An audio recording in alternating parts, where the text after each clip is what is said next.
It's starting to get real in college football as we get ready for some major Week 13 action by taking a trip around every conference as teams fight for championships and bowl berths, as well as the college football playoffs.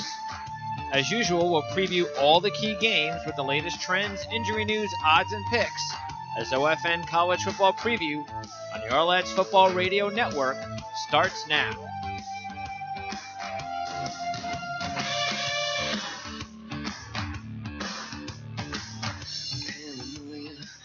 All right, thanks for tuning in to the Ourlads Football Radio Network for this Friday, the day after Thanksgiving 2017, as we preview Week 13 in college football. And for NFL fans, if you're listening live, don't forget to check out our Week 12 NFL preview show that airs live today at 2 p.m. Eastern. Tony Mejia and I will go over all the games, just like we do here on this show. Well, at least like I do on this show. Of course, all of these shows are available on demand. You can go to the Ourlads Football Network webpage at ourlads.com. All right, so we're going to start off by just taking a quick trip around the playoff situation in college football. And Alabama's number 1, Miami 2, Clemson 3, Oklahoma 4. Okay, you know that. Now, the situation for Alabama is simple. You win your games. Okay, you're in. Now, what happens if they lose? That's what everybody wants to know. What if Alabama loses? Well, you know what? If Alabama loses, there's definitely a shot for Alabama to still get into the 4. It can be very similar to what happened to Ohio State last year. Even though they don't get to the championship game, Alabama would only have one loss to an Auburn team that, let's say, they go on to win the SEC championship, which would be a major benefit. Because what Alabama does not want to see, lose to Auburn, have Georgia beat Auburn, and then people are going to cry. Well, there's no way Alabama can get ahead of Auburn, right? I mean, they lost to Alabama, they lost to Auburn, even though they can, by the way, because we saw what happened with Penn State and Ohio State last year. And the committee won't care about what anybody thinks in head-to-head situations like that. But it'll just hurt anyway because Auburn will have 3 losses, and that's the team Alabama lost to. And that's not good for Alabama's record, their strength of schedule record, if you're battling other teams. Because, look, unless Clemson or Miami gets upset in the next couple of days, which I believe can happen, I think I would, if I was betting which one it would be, I would say Pittsburgh would beat Miami today. So let's just say one of those 2 teams loses, especially if Miami loses because they're undefeated. I'm hearing everybody on the shows this week talk about how, Miami, it's going to be hard to even knock them out of the playoffs right now because they're already 2. So even if they lose the championship game, beat Pittsburgh, lose the championship game, it's going to be hard to move them out of the top 4. Yeah, why? I mean, if you looked at their schedule at all, if you looked at the fact that this is going to be like Miami's first road game in like 2 years, we'll get into that in a little bit. So they haven't played on the road. They haven't played a lot of tough teams. All right, you say, yeah, but they played Notre Dame. They beat Notre Dame. But you know what? Let me tell you something. Notre Dame's not going to beat Stanford tomorrow night. And that means Notre Dame's going to drop outside to probably 13 or 15. And then you're going to take a look at the situation with Clemson. And you're going to say, okay, well, they lose to Clemson, which is a good team. Clemson obviously has got to get in, and then you have to say, are you going to then put 2 ACC teams, even though Clemson's a very good team and a very good program, you could put 2 ACC teams into the 4 when Miami has a schedule which wasn't very tough. You lose to, say, Notre Dame. That's now, if they lose to Stanford, 13-15. Okay. You lose to Clemson, which was the toughest team that they have played all year. So you've beaten Notre Dame, fine, nice win, but they're not even in the top 10. You lose to Clemson, the only team that was, say, in the top 10 and the top 5 in the playoffs. So I don't – and you had all those home games, and you had all those close games. I'm sorry. I think you're just making excuses to want to put Miami in for whatever reason. It doesn't mean Miami can't get in. I mean, look, if Wisconsin winds up losing to Ohio State in the Big Ten championship game, then that does definitely open the door, especially if Auburn would have beat Georgia, for Miami to get in. But then you would have the debate, which there's no way Miami's going to win, which is one of the things that I don't know if they're paying attention to, which is Alabama. See, I think the only way Miami would have a realistic chance to get in if they lose is if Wisconsin loses. Okay, Miami's not getting into the Final Four if they lose. Okay, so if Wisconsin loses, now that opens up a spot. Of course, if Oklahoma loses, and then we can start getting into all sorts of crazy stuff. But realistically, if Oklahoma takes care of business, Wisconsin takes care of business, Clemson beats Miami, then that's it. I mean, Miami's not going to get into the Final Four. So, but if Wisconsin were to lose, let's just say, because I think there are a lot of people who believe they're going to lose to Ohio State. So let's say they do. Okay, let's say they lose. And Auburn has already beaten Alabama, so Auburn's in. So now you have Oklahoma, Auburn, Clemson. So like I said, now it comes down to Alabama, Miami. I don't know where these people are coming from. There's just no way Miami's going to get in over Alabama. So Miami's going to need some major help, if they lose to Clemson in order to get into the playoffs, which I just do not see happening. So they're going to have to win, take care of business. Same thing for Clemson. That I don't care what anybody says. That 2 versus 3 matchup, if that stays the same in the ACC championship game, is going to be win in, lose out. Because Oklahoma more than likely is going to win, and they win the Big 12 championship. Don't lose again. They are going to get in. And Wisconsin, as I have said for weeks, there was absolutely no chance in hell. They go undefeated, beat Ohio State. Now, the only way that people could even have an argument on this, and I'm willing to even go, okay, you want to talk to me about it, fine, is if Ohio State loses to Michigan and then Ohio State beats Wisconsin. That's it. But if Ohio State beats Michigan and then Ohio State winds up, I don't know, let's say they're 7 or 8 going into the game against Wisconsin, and Wisconsin beats Ohio State, I'm sorry, that's it. Done. End of story. The schedule, you could say everything you want about the schedule. They just beat Ohio State. Okay? They're getting in. So Wisconsin is going to get in if they win the Big Ten championship and go undefeated. Oklahoma is going to get in. They win the Big 12 championship and don't lose another game. The ACC champion winner, Miami Clemson, is in. The loser is out. That's very simple. So it's going to come down to Auburn, Alabama. If Alabama wins, then chances are, look, I've said this before, and my mind hasn't changed to what happened last week with Georgia. I'm not very impressed with that performance. So I think if whoever wins this game between Alabama and Auburn is more than likely going to win the SEC championship, they will get in. And then what you see right now is actually going to be pretty simple. The top 5 teams is what you see. You got the 2 teams playing each other, Miami and Clemson, the winner in, loser out. And then you've got, I should say the top 6. Then the same thing, Alabama, Auburn, winner probably more than likely is gonna be in the playoffs, the loser out, and then Wisconsin moves up. That's it, as long as they win. Now, again, if Wisconsin loses, which a lot of people believe that they will, then that's where I think Alabama can still lose to Auburn and get in. So if everybody does believe, okay, you know what, I think Wisconsin's going to lose to Ohio State, fine. What you're going to see is then Alabama and Auburn, if Auburn beats Alabama today. You're going to see Alabama and Auburn both in the playoffs, Clemson or Miami in the playoffs, Oklahoma in the playoffs, and then Wisconsin in the playoffs. So there you go. I mean, again, the only way is if Wisconsin loses, and then Auburn and Alabama can both get in. Now, what if Alabama beats Auburn? Okay, Alabama beats Auburn. Alabama beats Georgia. So the 6 and 7 teams out. Matter of fact, I don't even think any of the teams after the top 7 have a realistic chance. Notre Dame, Ohio State, Penn State, USC, TCU, they're not going to the playoffs. It's going to take so much craziness for them to even have a shot. So it's up to these top 7. And so what you're going to see is if Alabama beats Auburn, Alabama beats Georgia, that eliminates 6 and 7. They're gone. Alabama's in. ACC winner in. Oklahoma, Wisconsin win in. And the only way that, again, we get back to whether or not Miami would have a chance or Clemson would have a chance would be if Wisconsin were to lose. I hope you got all that. You probably didn't, but I just had to get that out of the way. My predictions, I have posted it up on the website and our futures report at primesportsnetwork.com, by the way. And that is going to be that I am going to have Auburn in. I'm going to have Clemson in. No, wait, who did I don't even know where I put in Clemson, I think. I think I switched it over to Clemson or to go Miami. I don't even remember what I did now.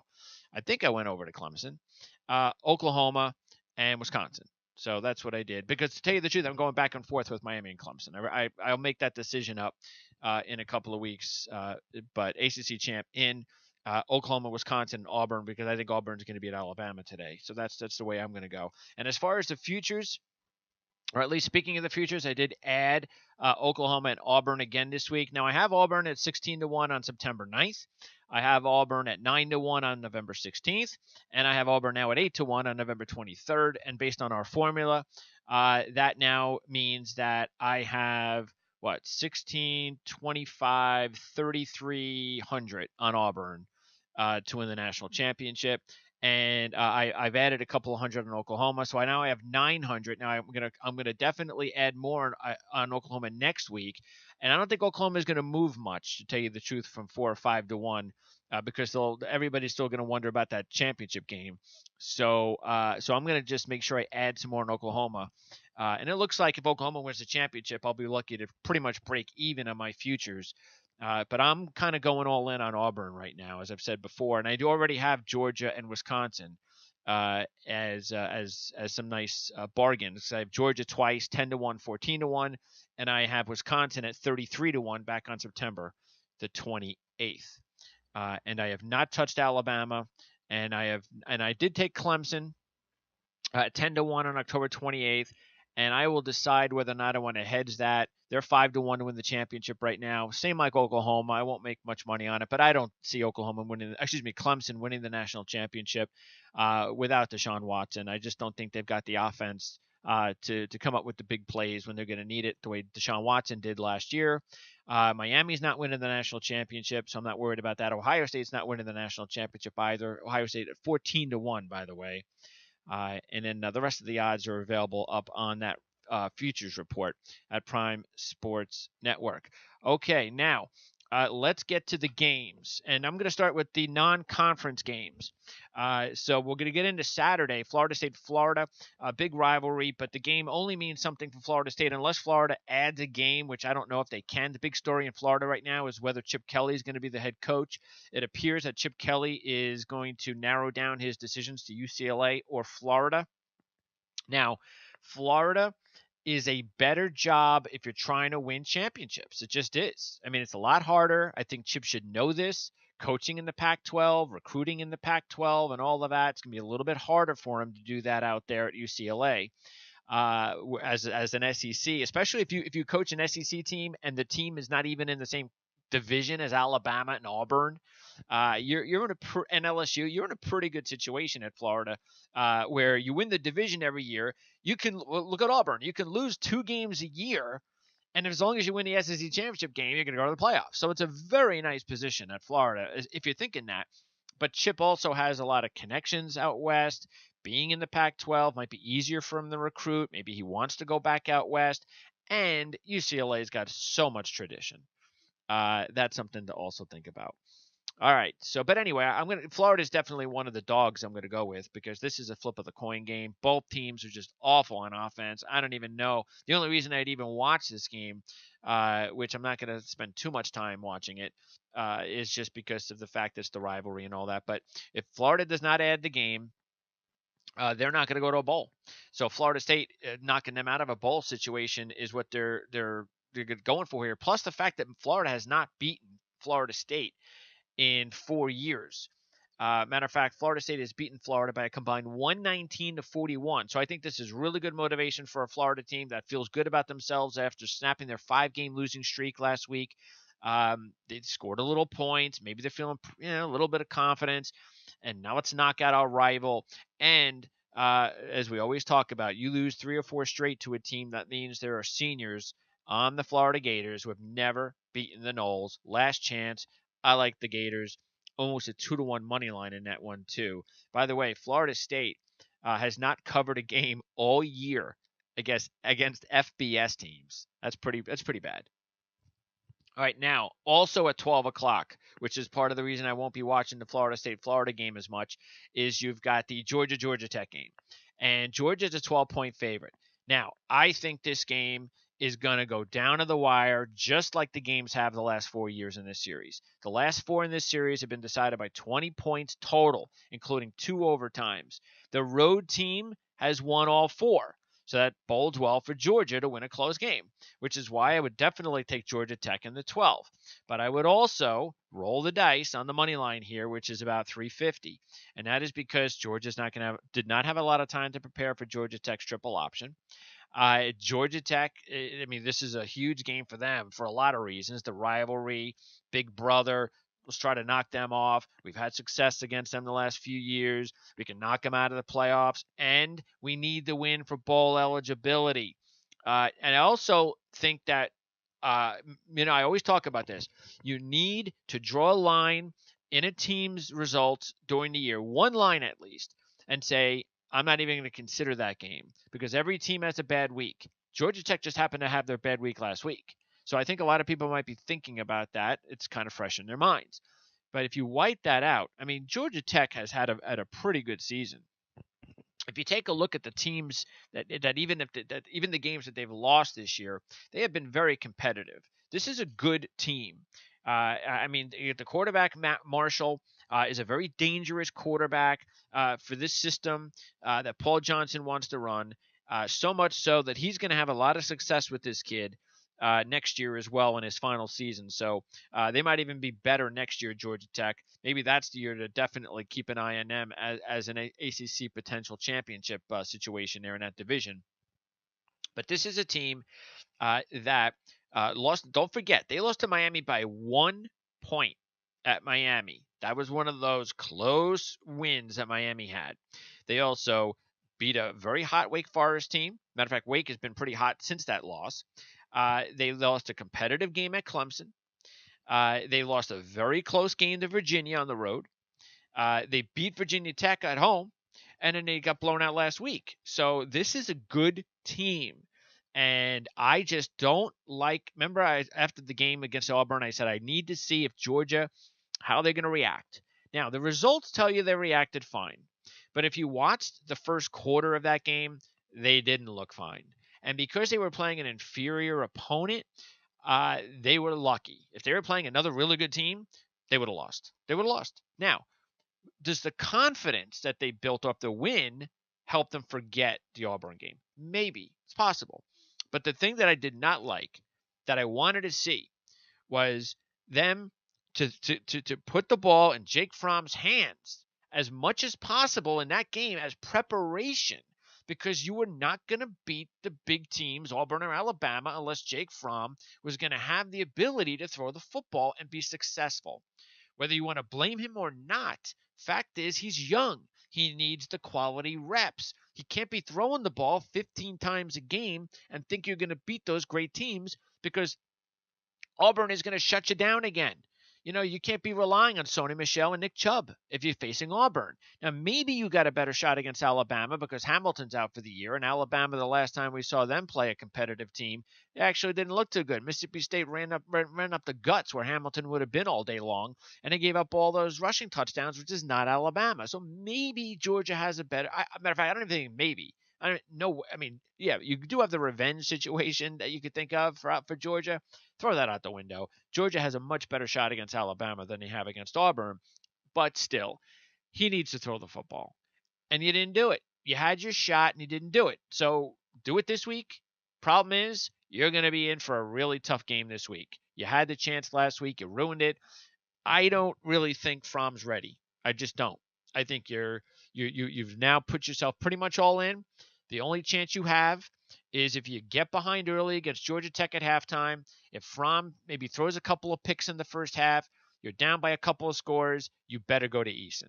And to tell you the truth, that is the only way I see Georgia winning the national championship, is if Eason finds a way into this back on the field, and his passing and his experience and his passing can elevate Georgia, beat Georgia Tech, come from behind, beat them, and then have him be the X factor if you play Auburn again. Because, hey, you beat us, and even though it wasn't Fromm's fault, fact is, hey, I'm a different quarterback. This is a different situation. The team may even feel a little bit, hey, you know what? We didn't play you with Eason at quarterback. So they may have a little bit more confidence, too, with the next go-around. But we'll see. I think this is going to be a great game. Go down to the wire. I will say this. If Georgia wins, covers the game, and does it where it's over in the fourth quarter, early in the fourth quarter, then I start thinking about maybe Georgia can get back into this equation in the SEC championship game, which right now I'm not feeling good about. Georgia Tech, by the way, 2-1 the last 3 years versus Georgia. straight up, all as dogs. Okay. All right, now Louisville, Kentucky, nice little rivalry. Kentucky, I had this game last year, so I remember this well. As Kentucky was a 28-point dog, loved it. Look, I said all last year, not all last year, but most of last year, that I was not a Lamar Jackson believer, and felt that Louisville was vulnerable in this spot, especially because Kentucky was having a nice little season, and it's a rivalry and all that. And sure enough, Kentucky was able, because remember, and there were games late in the season before the Kentucky game that Louisville just wasn't. I mean, they were lucky to win some of the games that they won. They were playing teams that were 30-point favorites, just like Kentucky, and they were struggling. Like, remember that Wake Forest game? They were like a 30-point favorite. That game was like, I don't know. They didn't even score like 17 points going into the fourth quarter. But then the score was so lopsided in the fourth quarter that it was misleading. So that's the thing. You got to read between the lines in those situations, and Kentucky came up and beat them. Now, I am going to put money on the Kentucky money line 3-1 to win this game, but I would think that with the loss last year, Louisville won a little revenge and all of that. So there is that. By the way, Kentucky loses C.J. Conrad, who's their leading touchdown receiver with 4. He's out for the year after getting injured last year. And Kentucky's 0-4 against the spread in their last 4 at home. So I'm only doing this like I do with some of the money lines, like I tell you, where I think there could be an upset here. So I'm going to throw it in there. And by the way, I don't know if you have been paying too much attention or any attention at all in our college football picks this year, but we've been kicking butt in our college football picks this year. We're at 35. We're over 3,500 in the plus column, so that's awesome. And then even on, what are we on the dogs? What do we have?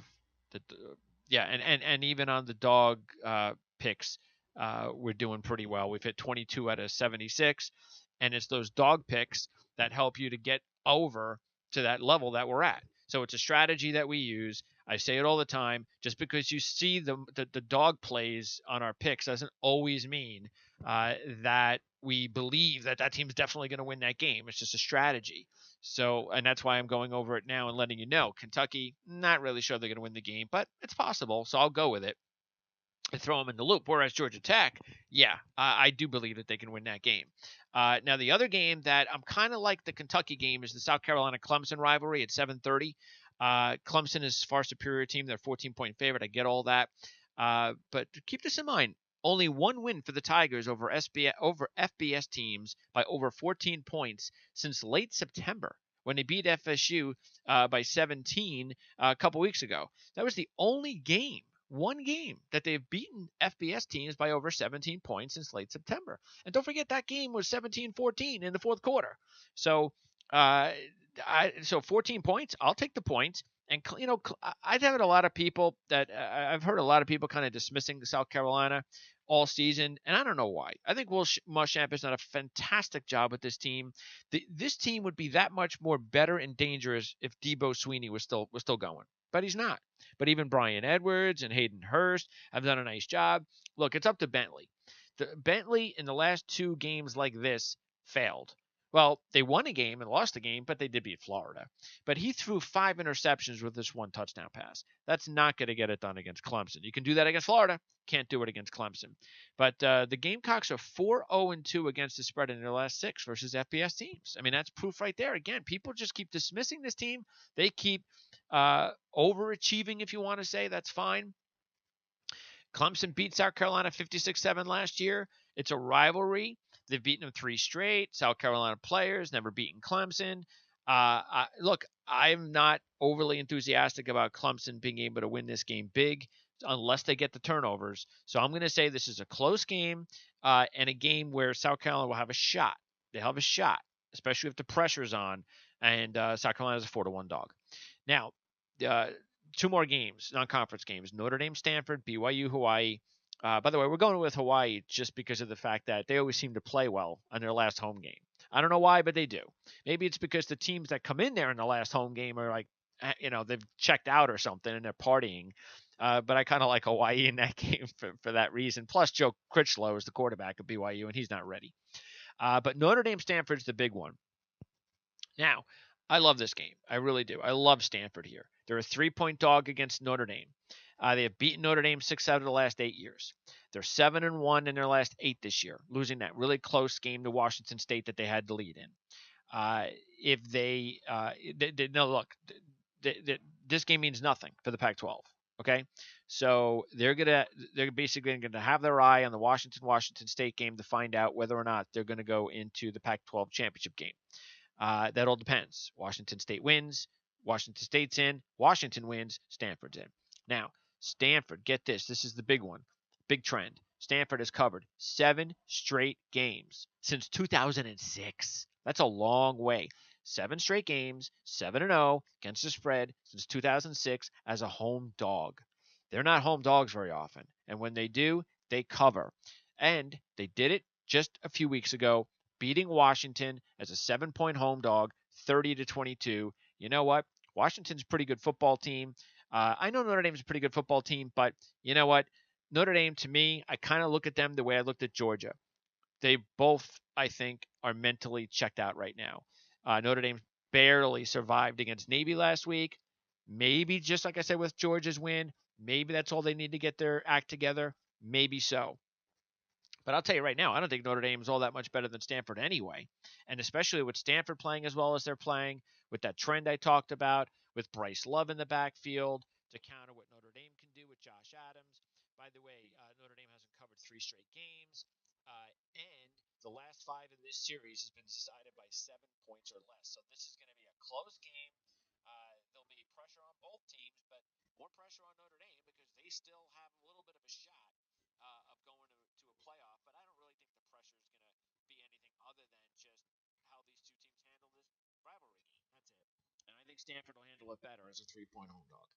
All right, so those are the non-conference games. Now, in the SEC, by the way, Fitzgerald got hurt early in the game last night. If you want to know how Ole Miss beat him, but anyway, in the SEC games, Alabama Auburn's of course a big one. You don't need me to analyze this every which way but sideways because I've talked about this game for weeks. Alabama's beaten Auburn 5 out of 6, including 3 straight. So last chance for Auburn seniors to beat Alabama. No Sean Deion Hamilton for the Tide. Alabama, Kerryon Johnson's been running tremendously for them. So if Alabama can't stop Auburn's rushing attack the way they couldn't stop Mississippi State, they're in big trouble. If Alabama is going to win this football game, they're going to win this game for 2 reasons in my mind. One, if it's a close game at the end and they have the ball, they're probably going to win because Jalen Hurts is a really clutch kid back there, and I'm sure he'll find a way to get the ball to Calvin Ridley, and they'll move the ball down the field, kick a field goal, win the game. I'm telling you, you don't want, as good as Auburn's defense is, you don't want Alabama with the ball at the end of the game. But the real way Alabama wins this game is they have to shut down Auburn's running game, and they've got to pressure Stidham. That's it. I mean, because if you stop the running game, now you force Stidham to beat you. Stidham is not going to be able to beat you. As much as I like Auburn now, and as much as Auburn is my pick to win the national championship right now, I know that that's not going to happen unless they can still run the football. Okay. Now, I'm not saying they got to run for 300 yards, but run it enough, okay, where they're not shut down. Okay. So if it's a 3-3 game, if it's a war in the trenches, Auburn's in trouble. They just are. Because then it'll be 3-3, 6-6, 9-6, and then all of a sudden, like I said, fourth quarter, Hurts has the ball, he marches down the field and he beats you. All right, so I think if Auburn beats Alabama, they're going to have to beat him right away. They're going to have to come out. They're going to have to win the line of scrimmage, run the football, give Stidham some time to throw, and get some confidence in him right away. If he can show some confidence and they can score early, maybe take the lead early, that's going to go a long way. Alabama gets the lead early and Auburn doesn't strike back quick, they're in big trouble. Anyway, I like Auburn plus the 5 and the plus 170 on the money line. By the way, the other games in the SEC, I'm sticking with Missouri. Why not? I've been riding them for about a month now behind Barry Odom.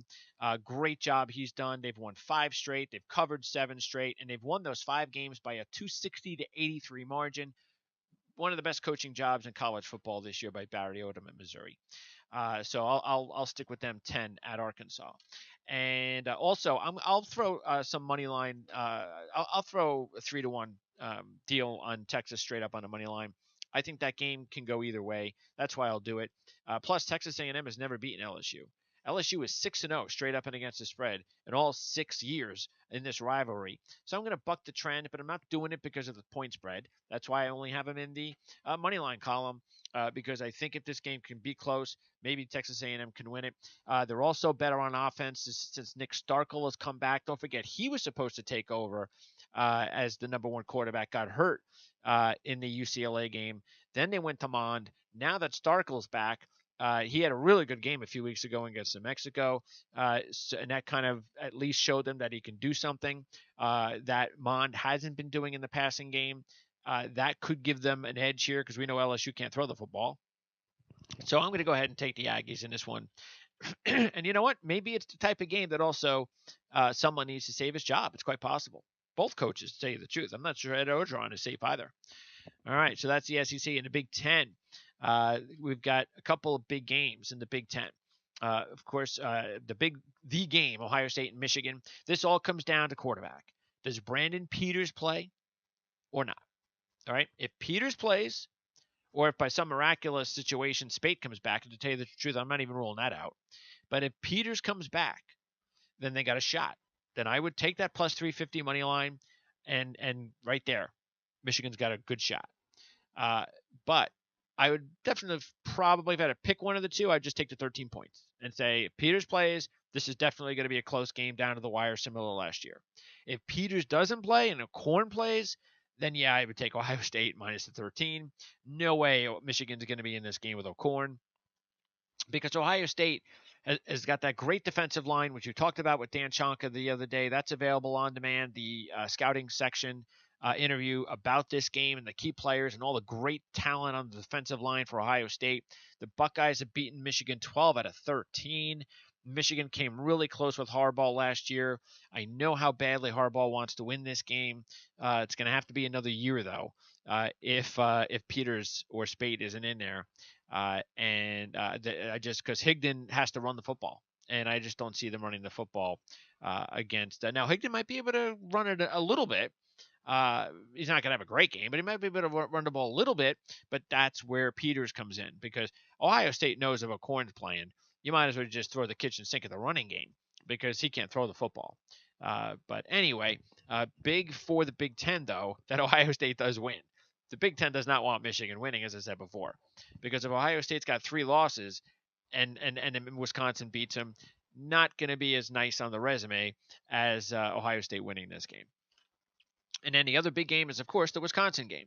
Now, I'm taking the Badgers in the 17. Why not? Minnesota, look, PJ Fleck's going to do a really good job here, but he desperately needs to recruit a quarterback. The quarterback situation is awful at Minnesota. Plus, throw in the fact that Tyler Johnson wound up not playing last week. If you want to know part of the reason why they got destroyed by Northwestern, they couldn't score. And Tyler Johnson has 7 touchdowns. He's the clear number 1 receiver for Minnesota because they're not much of a passing team. He's the clear number 1 receiver, and it looks like he's not going to play this week, but you never know. Anyway, no other wide receiver on Minnesota has a touchdown. None. That's how bad their passing game is. Wisconsin defense is too good for Minnesota. They've beaten Minnesota in the Paul Bunyan's Axe game 12 straight years, including the last 7 by 10 points or more. I see no reason to think Wisconsin won't be able to win this game and win it easy enough that they should be able to cover the 17. All right, and also just of note in this conference as well, I like Purdue minus the 2 or the 3, whatever you have to give there. Both teams need to win. Indiana, Purdue for bowl eligibility. To me, it comes down to the fact that Purdue's got Jeff Brom. I think he's done such a great job. We've been behind him all season. Keep in mind he had the injuries a few weeks ago. I think that kind of put a little dent in their progress. But Elijah Sindelar had his best 2 games of his career in his last 2 games. And that's what happens when you're a young quarterback and you're starting to learn under Jeff Brom. He's thrown for 605 in his last 2 games, 5 touchdowns, 1 pick. That included a win. Remember, we had Purdue as an upset play last week at Iowa, and they got that done. So I don't care about Indiana blowing out Rutgers. That means nothing. Plus, Purdue's lost to Indiana 4 straight times. And how about the fact that Indiana's just won 6-1 against the spread in their last 8 this year? So I really like Purdue in this game against Indiana. And then also Northwestern, by the way, 6-0 straight up and against the spread in their last 6 games. They are red hot. Illinois is bad. They've lost 9 straight after starting the year 2-9. I don't think there should be a coaching change though. I think Lovie Smith needs 2 more years at least to rebuild the mess there. But Illinois has been a little bit more competitive of late. The fact is though, they have nothing on offense. The offense is incredible. It's up to the defense.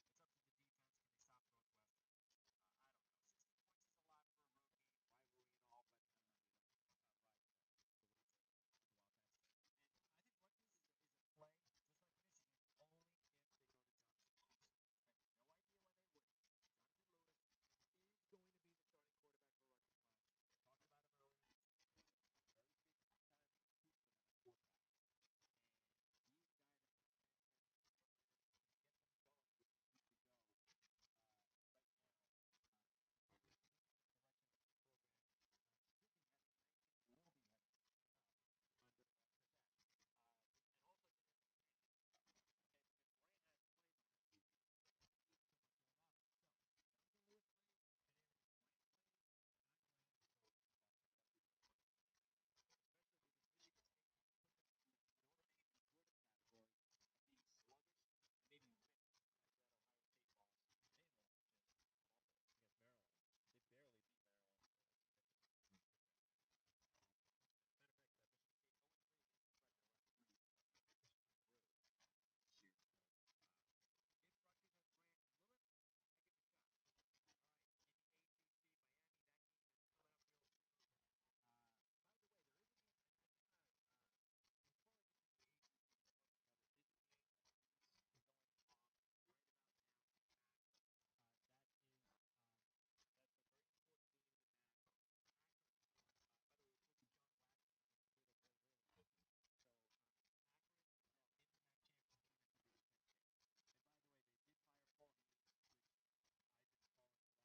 early this week. So Akron are in the MAC championship game after beating Penn State. And by the way, they did fire Paul Haynes, which I've been calling for that for 2 years. I kind of hear back from him, and I think the MAC is supposed to go on. So so Haynes is, by the way, they probably should have fired him now, because if you saw that, it was one of the dumbest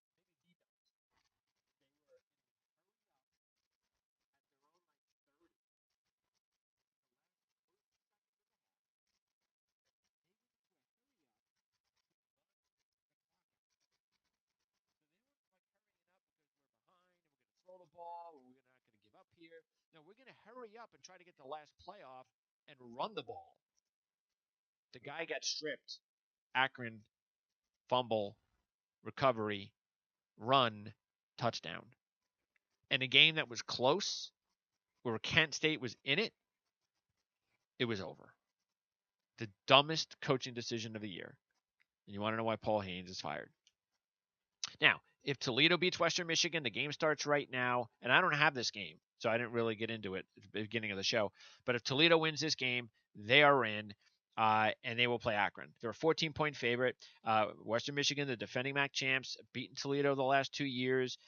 Keep in mind, Western Michigan has no wins over 500 teams this year, but they have been competitive in this spot, which is why I'm kind of weary of the big point spread. But anyway, that's now if Toledo loses, Northern Illinois plays at 12 at Central Michigan. Northern Illinois wins. Northern Illinois will play Akron. Now, Northern Illinois, their only loss in the entire conference this season was by 10 at Toledo. But I think Central Michigan, I like them. I'm going to take them plus the 3 at home. Shane Morris has been playing better. Last 4 games, 11 touchdowns, 1 pick. He's got healthy Corey Willis, Ty Conklin to go with Mark Chapman. They've won 4 straight up and against the spread, so they're hot right now with Morris in that offense. And really, they're a much better team. They're a completely different team when everybody's healthy in that offense. And they've also won 3 straight years against a quality Northern Illinois program. They've got their number, and they were dogs in all 3 games. So I'm taking Central Michigan plus the 3. And while we're in the MAC, one more. It's an upset. I'm going Buffalo plus 170 on the money line against Ohio. This game means absolutely nothing for Ohio. By the way, in this series, the home team has won the last 7 years. That bodes well for Buffalo.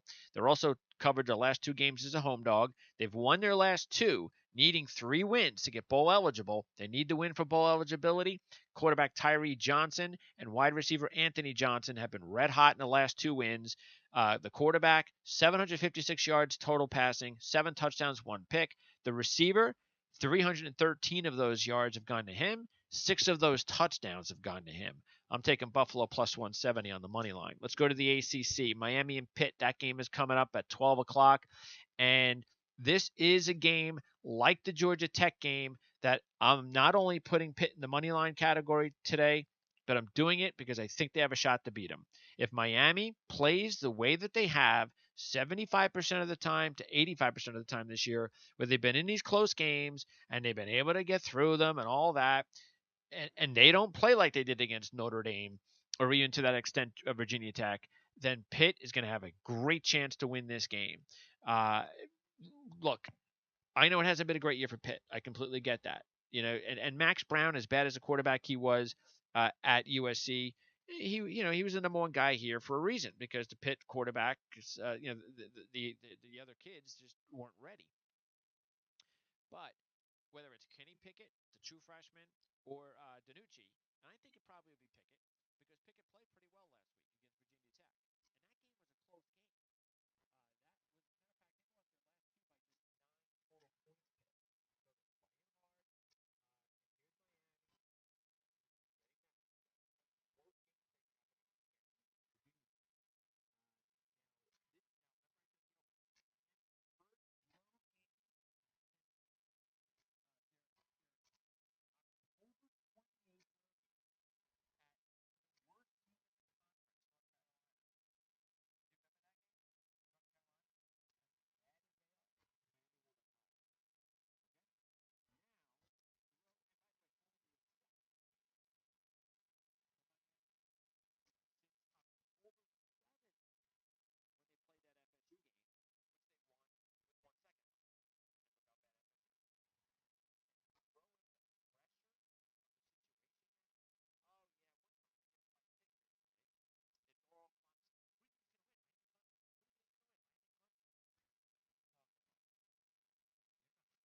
Spots before, I think Pitt's going to beat them.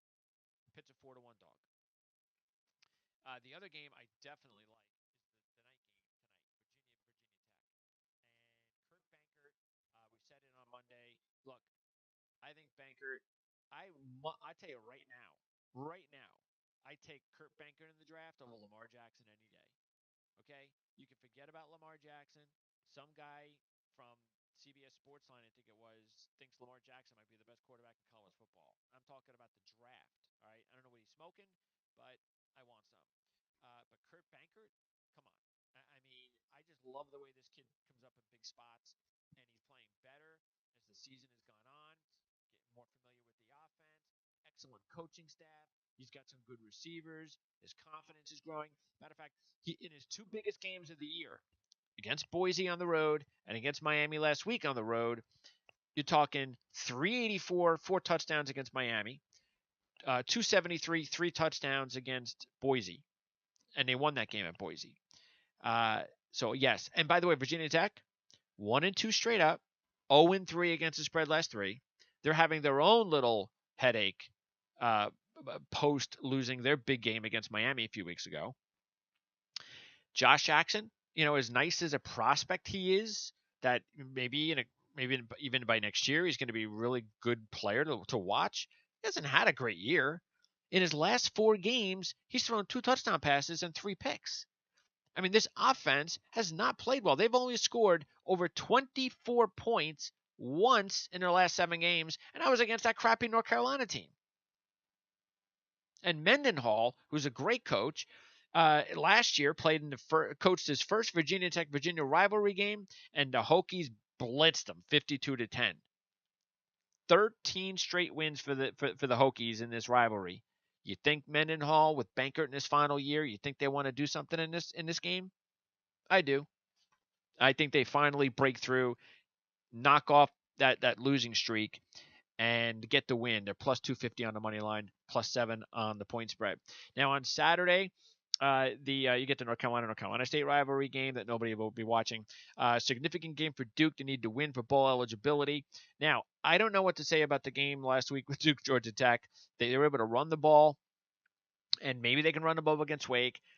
I'm only taking the Duke money line in this one at plus 350 because sort of like the Kentucky game and the South Carolina game, because it's worth it. I mean, because really in this situation, let's just say I'm talking about just those 3 games. I only need one of them to actually be ahead of the game. Just one. I mean, if I get 2, I'm really doing well. So I'm willing to take Duke in this spot as well. It's kind of just for that. I mean, again, for strategy reasons, but they need to gain more. Wake has been playing some really great football. They had a big emotional win last week. I don't know. I as much as I love this Wake team this year, they're one of my favorite teams. Dave Clawson. This is the highest scoring team in their program's history. So with all that, I just think that because Duke has got coming off that win, by the way, last week, snapped their 6-game losing streak. So if they didn't win that game, they were done. So now I'm a big Cutcliffe fan as well. He's done a great job there at Duke. So I think this could be a close football game. And because I think it could be close, I might as well go ahead and jump on the 350 money line with Duke. All right, BC Syracuse is the other game, and I'm one of the main reasons I go with BC is 7-0-1 against the spread in their last 8. AJ Dillon, freshman running back, 906 yards rushing in his last 5 games. BC 4-1 in those games. Syracuse does not have a good run defense. They've lost 4 straight. Eric Dungy's banged up. Doesn't look like he's going to play again. It's been a bad end of the season for Syracuse since the Clemson win, and then the Miami game. And I think that was the game Dungy got hurt. But I think people understand what they're building there at Syracuse. But BC is clearly the better team right now, so that's why I'm going with them -3 on the road. Big 12, okay. Big 12. First on Friday. Today, 12 o'clock, TCU. We're going with TCU -23 against Baylor. Why not? Kenny Hill's back. So, and that's good because Sean Robinson didn't look ready last week. So Kenny Hill comes back. They should be able to destroy Baylor. They beat Baylor, by the way, 62-22 last year. They've also beaten them 3 out of 5 years, covered all 5. And by the way, when they won the game last year by 40, they were 7-point dogs. So I just think Baylor just wants to get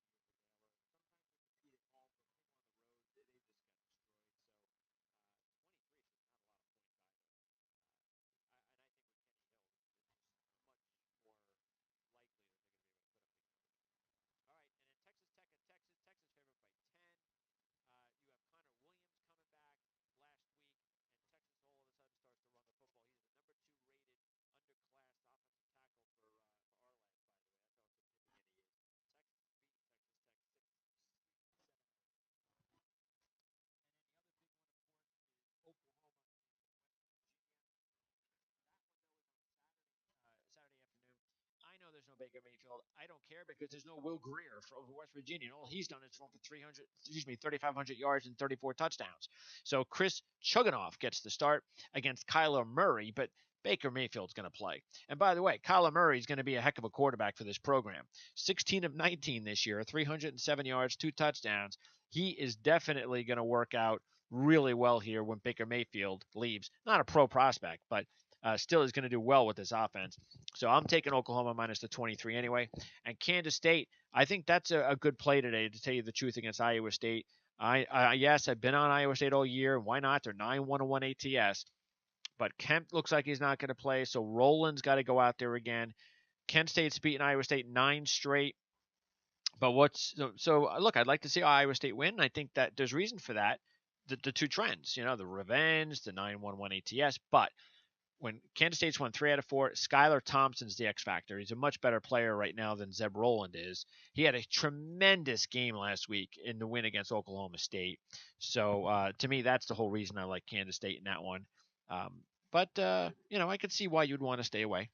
All right, Pac-12, UCLA favored by 7 against Cal tonight. Home team has won 6 out of 7. UCLA 5-0 at home, 0-6 on the road this year. Well, I'm taking UCLA. I'm not too worried about the 7. I expect Rosen's going to have a big game. It's probably his last game at home. So expect him and a rising Jordan Lastly, who probably leaves as well with Rosen, to have another big game today. Tomorrow, Arizona State rivalry. Both teams are going bowling, but I like Arizona State as a 2-point dog. I don't know why they're Arizona State's underdog here. I know Tate's had a tremendous year, but Arizona State's just a better team, especially with Arizona going on the road. Arizona's not a very good road team. The home team in the series has also won 4 straight up and against the spread, so I'll take the Sun Devils in that one. Oregon gets Herbert back last week. That's why they're a big favorite against Oregon State. And then also, by the way, Cal-UCLA game is the only Friday game. Then you got the Colorado-Utah game. The winner goes to a bowl. The loser's out. Utah's 1-6 in their last 7. But get this, the dog has covered all 6 in the series. All 6 since 2011. All 6 in the series has been decided by 7 points or less. So even though the favorite has usually won those games, I think they've won 5 out of 6. So these have been very close games, so you probably want to take Colorado. Then the big one is Washington State-Washington. Washington State wins. They win the Pac-12. They win the North. They're in the Pac-12 championship game. Washington wins. Stanford wins the North. Now, I think Washington State's going to win. This is definitely one of those moneyline games I like 100%. I just don't think Washington is anywhere near the team they were last year. The offense isn't as good. They don't have as many players. Gaskin's a very good running back. I get that 1,000-yard rusher. But Washington State is a very solid rush defensive team. And if they can stop Gaskin and force Browning to beat him, look, Pettis is an electrifying player. They got to make sure he doesn't have any kick return touchdowns, that's for sure. But do you know the number 2 wide receiver on Washington, how many receptions he has? 11. There's just no skill position depth on this team. And Washington State's got a good defense. Luke Falk is also playing much better lately. With that being said, it's going to be one of those typical rainy, foggy games in the Northwest. I love it. I'm loving this game tomorrow night, and I'm loving Washington State 3-1 money line plus the 10. AAC game going up at 12 o'clock in a little while. We're taking Navy in the money line there. Even though they've lost 4-5, I think they're a better team than Houston is. The dog, by the way, has won both games in this series. Navy's the dog, plus 170. The big game, though, is South Florida, Central Florida at 3:30 today. You know where I'm going. I've been going with this Central Florida team since day one. I am also taking a minus the 10. They crushed Memphis. The team they're going to play in the championship game after they beat South Florida today by 27. It shows you how good they are. South Florida, get this. South Florida, two other reasons to go with Central Florida and give the 10. They have only played one team all year with an over 500 record. One. And they lost to them. Houston. That's it. One. And they lost to them.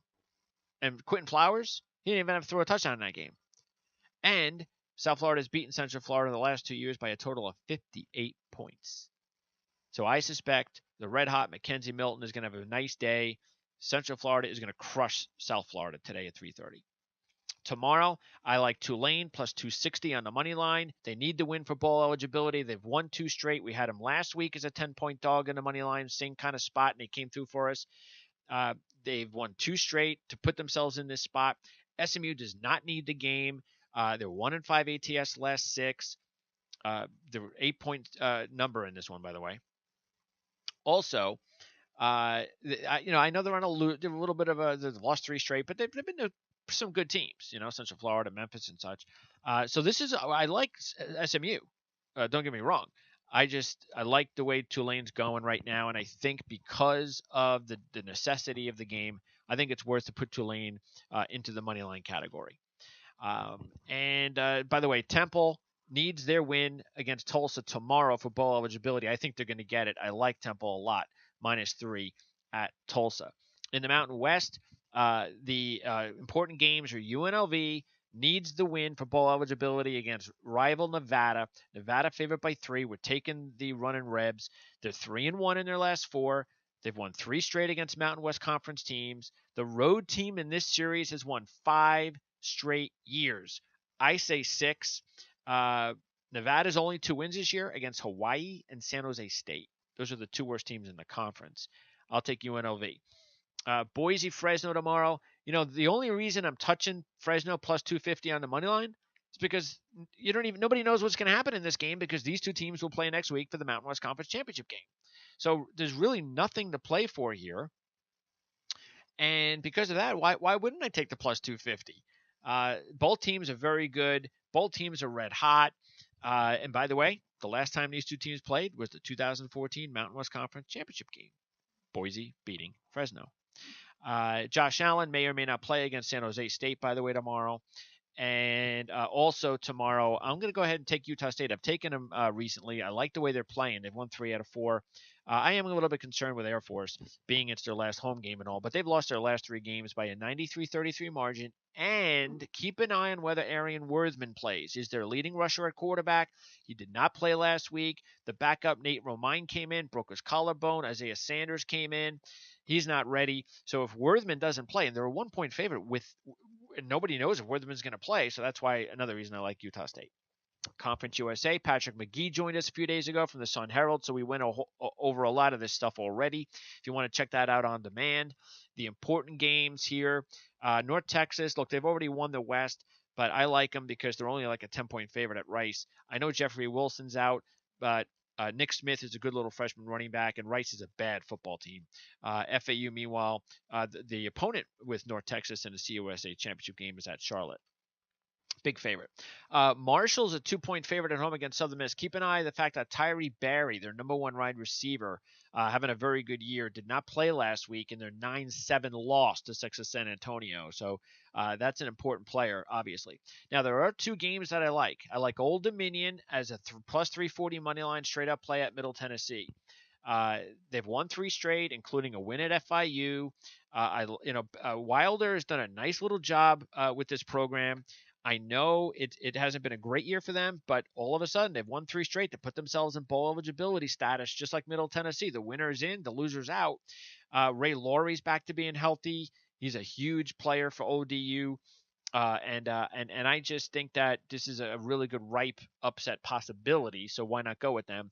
And I really do like Louisiana Tech. Need the win for bowl eligibility. I'm shocked that they're only a 1-point favorite at home against Texas San Antonio.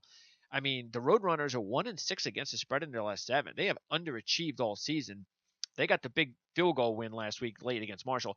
Louisiana Tech has won the last 3 years against Texas San Antonio, so I like the Bulldogs in that one. And in the Sun Belt, keep an eye, Idaho, New Mexico State. New Mexico State favored by 10. Tyler Rogers is banged up, shoulder injury, may not play. They need 2 wins to go to a bowl. We talked about this last week, about the fact that New Mexico State has not been to a bowl since 1960. So they need to win this week against Idaho, next week against South Alabama. But this is a good opponent this week because Matt Linehan, the starting quarterback for Idaho, is also looking like he's not going to play. Petrino, the coach, his son, Mason Petrino, is going to get the start. But Idaho is struggling without Linehan.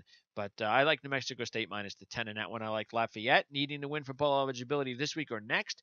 They're a 6-point favorite against Georgia Southern. They blew out South Alabama last week, but I'm sure that was because they got that goose egg off the table.